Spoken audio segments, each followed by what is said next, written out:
Okay, I'll just show you how to pair a mobile to the Bluetooth audio system in this 2015 Land Rover Discovery. First of all, we make sure Bluetooth is on, and then we're watching out at the bottom here.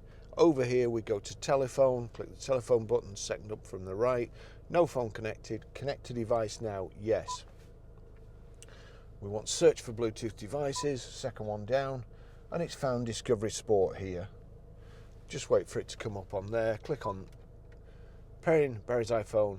Please start pairing process on your device. If required, use this pin 0000. But it's generated, because we've done it from the vehicle to the device, it's generated a random pin code. So we click yes there and yes there. Allow contacts and favorites to sync. Allow. That's it. That's it paired. And just get notifications all over the place there.